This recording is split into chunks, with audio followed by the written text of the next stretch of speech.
From the outside, everything sparkled.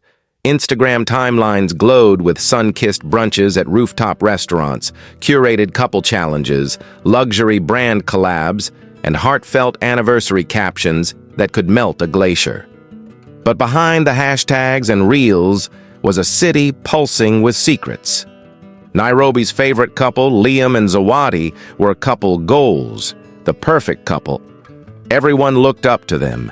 Every wife in Kenya wanted their husband to be like Liam or borrow a few things here and there from him, like his body or how he treated his wife, Zawadi. He was a fitness influencer with a jawline you could cut glass on and 300,000 followers.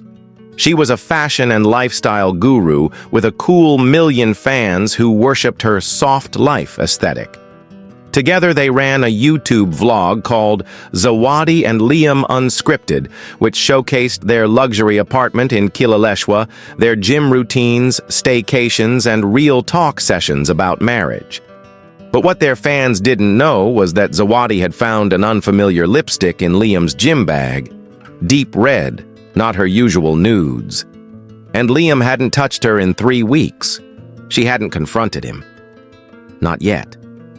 Instead, she uploaded a TikTok of them dancing in matching joggers, smiling through teeth clenched with suspicion. She was heartbroken inside. On the other side of town, there was another couple, Anita and Collins, married finance influencers who gave couple budgeting tips, had a very different issue. Anita was indeed budgeting, but not for groceries. She was secretly renting a second apartment in Kilimani, where her photography assistant Brian frequently helped her with shoots. Brian was 26, tattooed, and very hands-on. Collins, meanwhile, was giving keynote speeches on financial fidelity in marriage, while quietly siphoning influencer brand deals into a separate PayPal account Anita didn't know existed. Neither knew the other was cheating, yet. The drama exploded when a high-profile luxury brand brought together 4 married influencer couples for a weekend getaway campaign in Nanyuki. All expenses paid, luxury villas, private chef, bonfire confessions, and live-streamed games meant to showcase authentic love. Liam and Zawadi went, of course, Anita and Collins, too, and 2 other couples, less popular but just as fake. It was there, in the shadow of Mount Kenya, that Zawadi caught Anita's assistant sneaking out of her villa just before dawn. Zawadi, ever calculating, took photos, not to confront Anita, yet, but as leverage. Later that evening, during a live-streamed game of Never Have I Ever, Zawadi casually asked, "Never have I ever cheated on my husband with someone 10 years younger." The silence that followed was long enough to drown in. Anita laughed it off. The comments exploded with, "Drama!" and "Girl, you messy!" Brian, watching the live stream back in Nairobi, panicked. He texted Anita, "They know." Liam, meanwhile, had been getting anonymous DMs from an account called at Real Nairobi Confessions. It was sending him screenshots, pictures of Zawadi and a mysterious older man at a hotel in Karen. Candidate, blurry, but undeniably her. He confronted her that night off camera. She denied it, brilliantly, tearfully, convincingly. But when she went to take a shower, he opened her iPad, synced to the same iMessage account as her phone. He found everything. The man's name was Charles, a married chief executive officer who was one of their sponsors. Liam stared at the screen, heart racing in shock, the sound of running water in the background. He didn't say a word. Not yet. Back in Nairobi, the @Real Nairobi Confessions account started leaking more. Voice notes, screen recordings, anonymous submissions. One even claimed Anita was seen at a private club with a young man, not Brian. One by one, followers began turning on their idols. Brands paused deals. Direct messages filled with explain yourself messages. Anonymous Twitter threads with timelines, receipts, and allegations trended for days. Then one evening, Zawadi uploaded a cryptic Insta story. "Not everyone deserves the truth. Some just need to feel its consequences." The next morning, the @Real Nairobi Confessions account disappeared.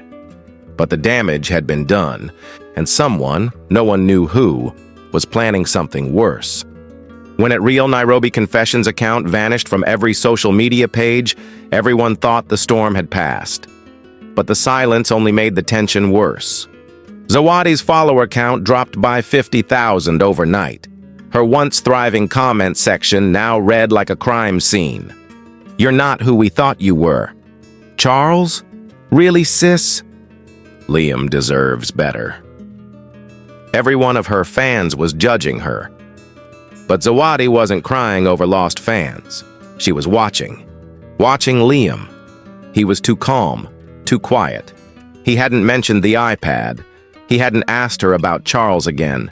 He still played his part on camera, laughing, holding her hand, even pretending to kiss her forehead. Zawadi knew that kind of quiet. It was the kind that came before a storm. That storm arrived in stilettos. Ivy, a TikTok beauty guru with 1 million followers and a bad girl representative, she dropped her latest video. Story time.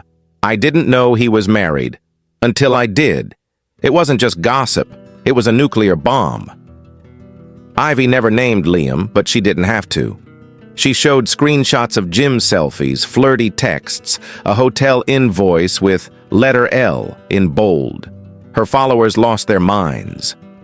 Zawadi watched the video 3 times, then posted a serene reel of her making breakfast in satin robes, captioned, "Healing in silence." But privately, she messaged Ivy, "We need to talk, girl to girl." Elsewhere in Nairobi, Anita was barely holding it together. Collins had found out about Brian, not through a message, but through a location-sharing slip-up. He'd tracked her to the Kilimani apartment and walked in mid-shoot. Brian had bolted shirtless. Anita had screamed, covering herself in shame. Collins hadn't said a word. He just stood there, speechless in shock, stared at the ring on Anita's finger, then turned and left. That evening, he posted a cryptic tweet. "Sometimes the person you sleep next to is the one putting the knife in your back." The tweet went viral. Anita's Instagram messages exploded. Brands backed out. One even asked for a refund on a campaign. In a panic, she texted Collins repeatedly, "Please, we need to talk. I can fix this." He didn't reply, until she received a legal email the next day. Collins had filed for divorce and demanded she return half of the money from their brand deals. Meanwhile, Zawadi finally met Ivy in a quiet cafe in Lavington. No paparazzi, no wigs, no filters. "I'm not mad at you," Zawadi said, sipping her matcha, "but I need your help." Ivy raised an eyebrow. "Help exposing your husband? I already did that." "I want to control the exposure." Zawadi slid her a folder. Inside the folder was numerous printed photos of Ivy in compromising positions with another married influencer, Jasper, who also happened to be launching a children's charity next month. "I leak this," Zawadi said. "You lose everything, but help me take Liam down properly. I'll make sure you come out looking like a woman scorned, empowered, the face of Nairobi's new feminism." Ivy stared at her, then grinned slowly. "You're more dangerous than I thought." Zawadi smiled. "I'm not the only one wearing a mask." Then came the shocker no one expected. A well-known public relations manager, Kevin, who handled multiple influencer couples, Zawadi and Liam included, was found dead in his apartment.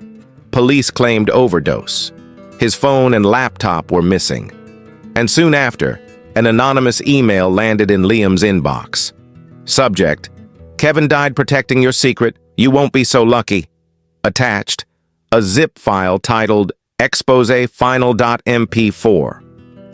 Liam didn't open it. He booked a one-way ticket to Mombasa instead. Zawadi saw the charge on their shared card and smiled. She'd already sent a courier with a second envelope, not to him, to his mother. The envelope landed in Mama Liam's hands on a quiet Wednesday morning in Rongai. She'd just returned from church, her Bible still in her handbag when the knock came. The courier handed it to her with no words, just a signature and a nod. Inside, printed photos of Liam kissing Ivy in a hotel elevator. Another of him shirtless, asleep, with Ivy beside him. And the worst, screenshots of him mocking Zawadi in private DMS. She's so obsessed with optics she'd never leave. She's a prisoner to her own followers. Mama Liam's hands trembled. She clutched her chest, not from shame, but fury. She had adored Zawadi, even helped pick out her wedding dress, and now her precious son was the villain in some twisted online novella. She picked up the phone. Zawadi, in her high-rise apartment, answered with perfect calm. "I got your envelope," Mama Liam said. "Is it real?" Zawadi didn't hesitate. "I wish it wasn't." A beat of silence. "Do what you have to do," Mama Liam said. "He deserves the fire he's playing with." Click. The phone went silent. Zawadi exhaled slowly. Everything was in place. Across town, Ivy was live on TikTok, crying under soft lighting. The caption, "I was lied to. Manipulated. I didn't know he was married. I'm not perfect, but I'm not the villain. I'm just another woman who got caught in a man's game." The comments poured in. Sympathy, support, thousands of shares.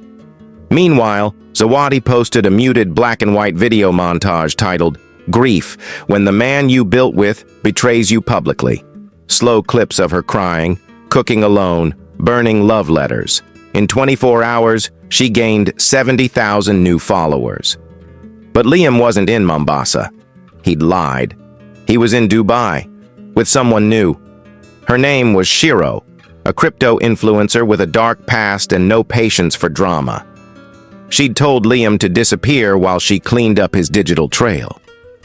"Zawadi is too emotional," she said one night on the hotel balcony. You're the brand. We rebuild you, rebrand you as the wronged husband." He nodded, but he hadn't told Shiro about the Expose final, MP4. He hadn't told anyone that Kevin, their dead PR agent, had been blackmailing him for months and had threatened to leak a video of Liam doing something unfixable. Meanwhile, Anita was spiraling. The divorce was getting ugly.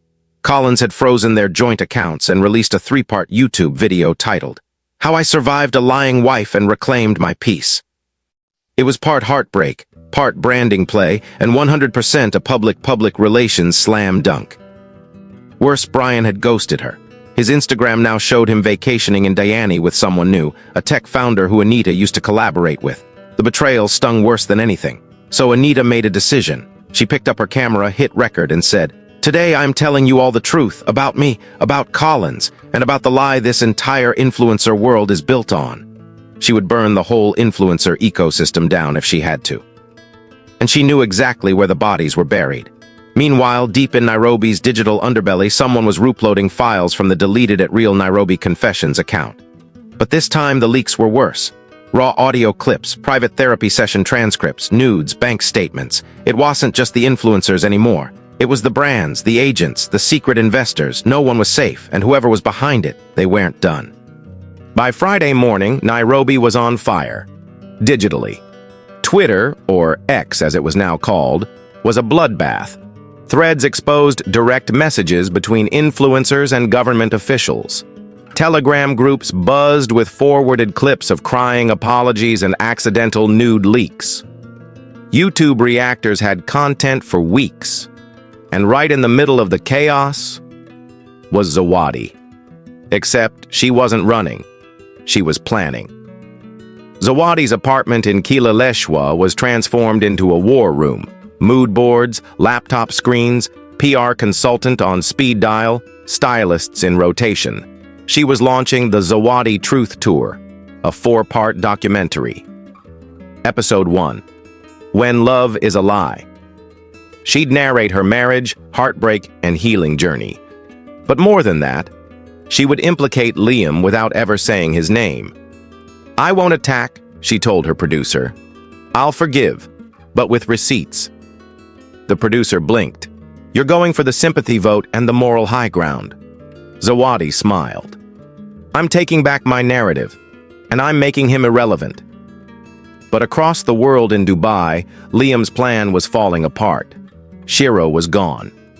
Just gone. Left him with an empty hotel room, no note, and a cleaned-out crypto wallet she'd helped him set up under her name. He called her. No response. He called her again. Then a message came through from an unknown number. "Consider this your tuition fee. Welcome to Real Influence, rookie." Then a second one, a YouTube link. He clicked it. It was a trailer for a new podcast called Beneath the Blue Tick, hosted by Shiro Gathoni, and Liam's blurred face was in the background of the promo. Meanwhile, Anita's video went live. Not a teary apology, not a confession, but a manifesto. She exposed the rates, the sponsorship manipulation, the fake giveaways, the bot followers, and the staged couple fights designed to go viral. She dropped names, and she didn't stop with influencers.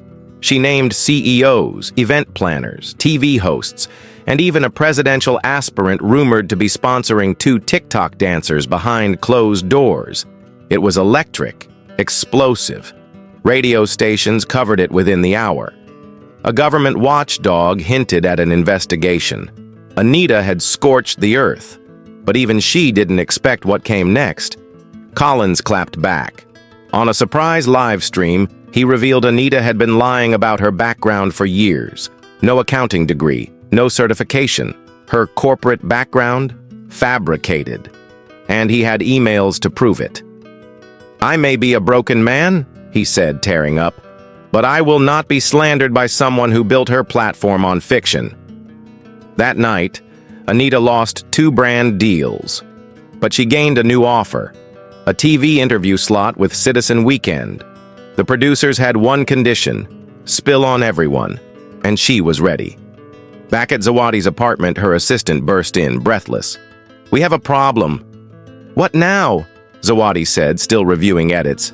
"They leaked it." She turned to the assistant, her pulse rising. "What exactly?" He held up his phone. There, on Telegram and already on Twitter, was a screen recording of the expose final.mp4. Liam, Kevin, a hotel suite, cash on the table, voices whispering names of influencers, who had slept with who was blackmailing who, and which brand manager had overdosed after being outed. One voice, clear and panicked, said, "If this gets out, we're all finished." Zawadi's stomach dropped. She wasn't in the video, but her name was mentioned, twice. Elsewhere, in an undisclosed apartment with blackout curtains, a figure watched the chaos unfold with cold satisfaction. They had built at Real Nairobi Confessions, lost it, and rebuilt it as something better. Bigger, anonymous. They were ex-agency, burned, forgotten. But now? Now they were gods in a city of clout chasers. They poured themselves a glass of wine and smiled. Dear listeners, please like, share, and subscribe for more stories like this one. Stay tuned for part 2 of World of Influencer Couples. See you there.